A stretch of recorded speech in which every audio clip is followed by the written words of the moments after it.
estou com Luísa Cortá, professora da FDV e doutoranda de Direito Internacional Ambiental, onde vamos conversar sobre o que aconteceu em Brumadinho, Minas Gerais, e esclarecer alguns pontos sobre a gestão dos riscos dos impactos ambientais. Muito obrigada, Luísa, por ter vindo ao programa. Eu que agradeço o convite. Luísa, no processo de mineração, por que são construídas barragens? Durante o processo você tem, na verdade, na natureza, os materiais todos misturados. Então o que a gente precisa retirar está envolto em terra, outros tipos de minerais. Então no processo de industrialização e de separação desse material, muita coisa é retirada da natureza que vai ter que ser separada desse material e vai ter que ser destinada a algum lugar.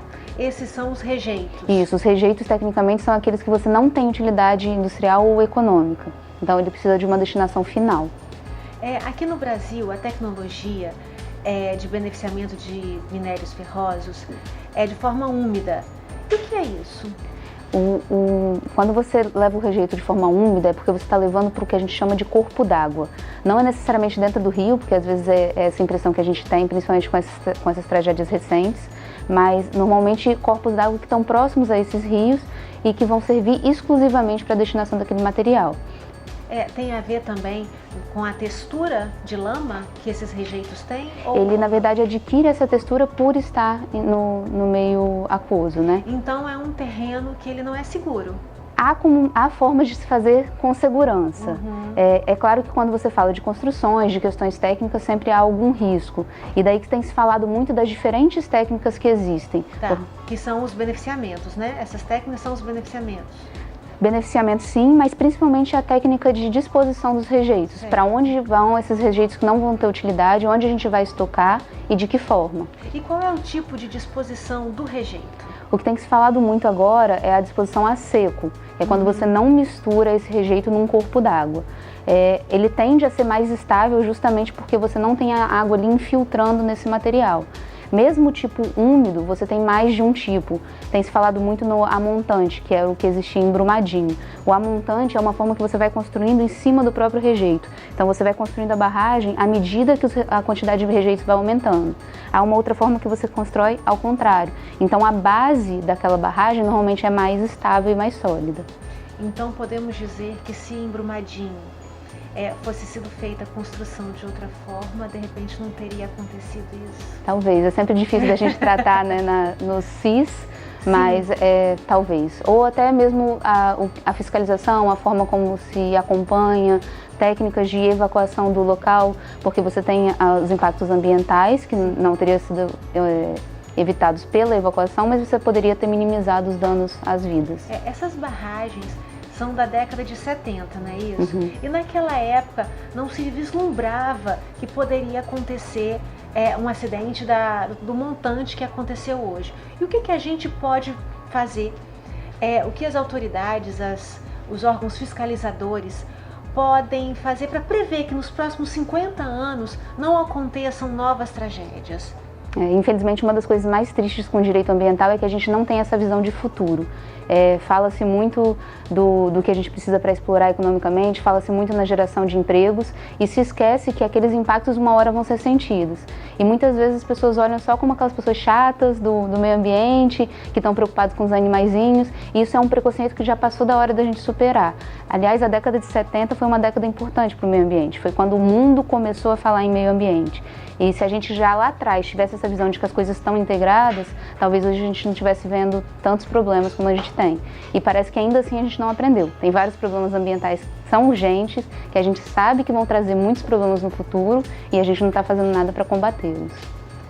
Então, de uma certa forma, tem uma mínima previsão, tem como ter. Tem. Inclusive a gente tem no direito dois princípios que são o princípio da prevenção e o da precaução, que tratam justamente dessas possibilidades futuras. A prevenção é quando você sabe que aquele comportamento vai trazer consequências danosas para o meio ambiente. A precaução é quando você deveria imaginar que há essa possibilidade de impactos ao meio ambiente. O direito diz que tanto quando você não tem conhecimento, quanto quando você deveria ter esse conhecimento, essa conduta não deve ser tolerada. Então nós podemos dizer que o refeitório ali na base da barragem poderia ter sido evitado. Poderia. A barragem ela rompe, ela segue um curso. Não tanto quanto um rio, por exemplo, porque a barragem vem com muitas forças, fisicamente isso é difícil de calcular, há até fórmulas para esse cálculo, mas você não tem como prever com 100% de segurança. Mas dá para você imaginar que se você coloca abaixo da barragem, há um risco grande daquele rejeito, em caso de rompimento, atacar aquelas construções. Luísa, nós vamos dar uma pausa para os intervalos e voltamos já já.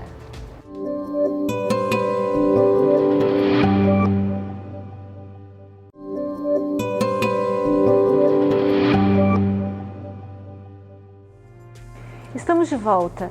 E agora a doutora pode nos esclarecer se existem alguns órgãos fiscalizadores dos tipos de beneficiamento? No direito ambiental como um todo, há toda uma estrutura para fiscalização e prevenção de problemas.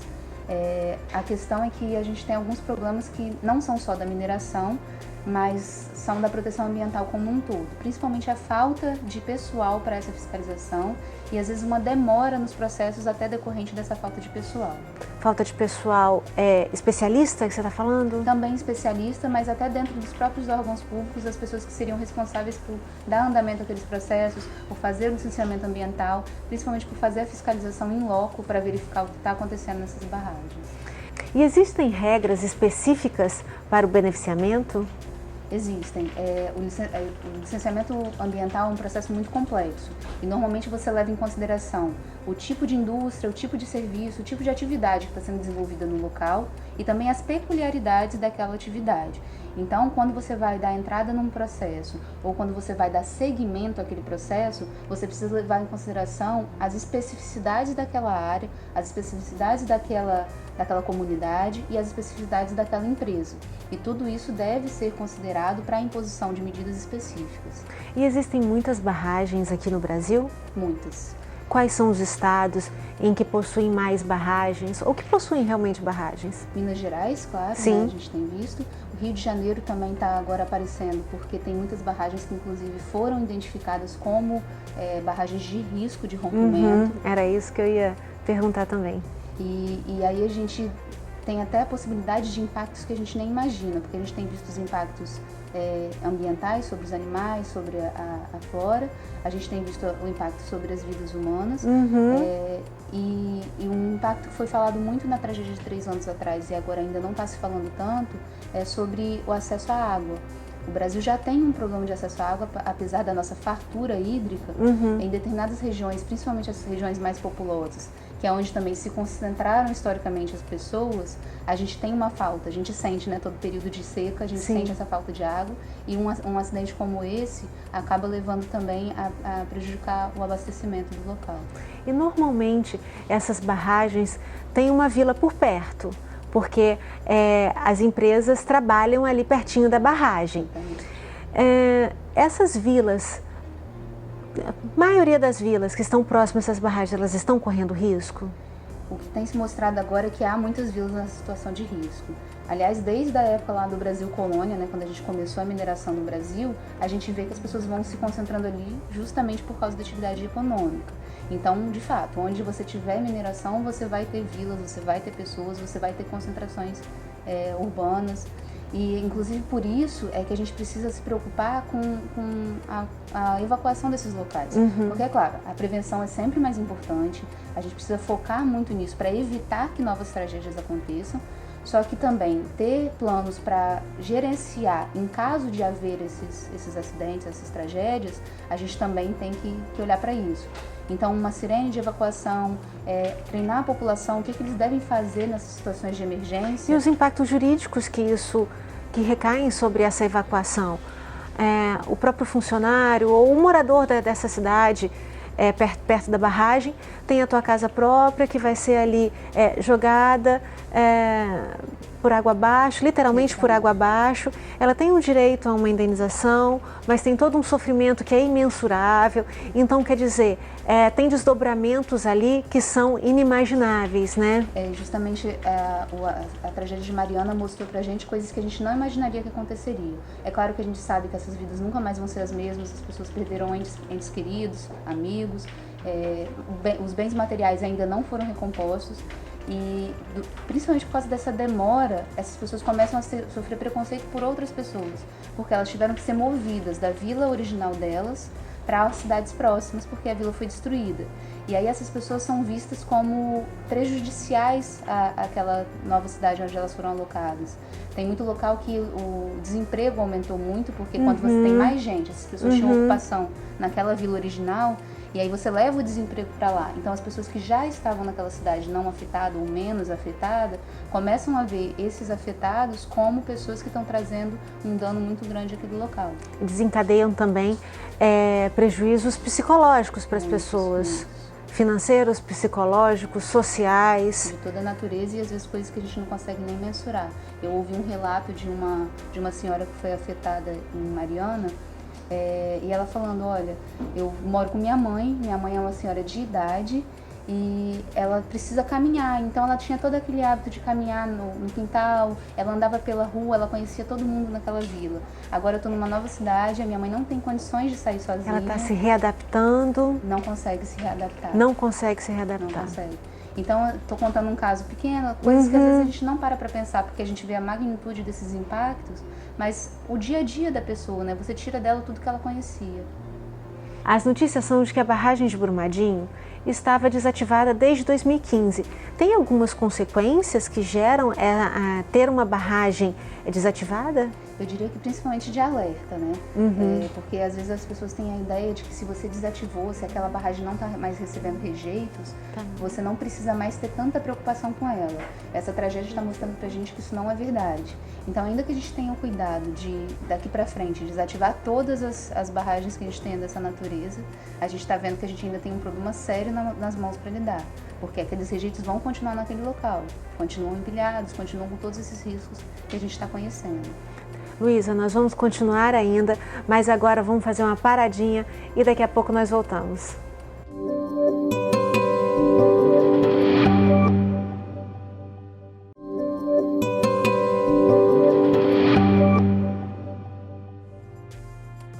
Já de volta e dando continuidade ao que aconteceu em Brumadinho, a professora Luísa vai nos esclarecer de quem é a responsabilidade.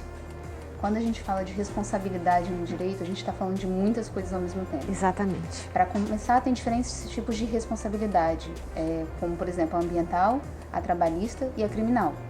A trabalhista, principalmente com os empregados que estavam envolvidos ali, o caso teve um impacto muito grande sobre os funcionários da Vale e terceirizados. A ambiental, sobre os danos ambientais que foram causados.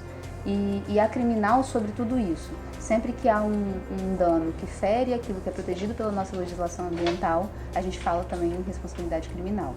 A criminal já foi até efetivada, né? Tiveram com as prisões temporárias. Com as prisões temporárias, isso que eu tô falando. Na verdade, ali eles estão tratando da questão do laudo, porque disse que havia um laudo recente dizendo que aquela barragem era segura. Isso. Então exatamente. A discussão ali não é nem tanto sobre os danos, mas sobre os documentos. Então houve alguma falsificação, aqueles funcionários e aqueles terceirizados e contratados, eles agiram de má fé, dando um laudo, sabendo que na verdade existia risco. Um documento direcionado, né? Exatamente, que seria até um documento falsificado, né?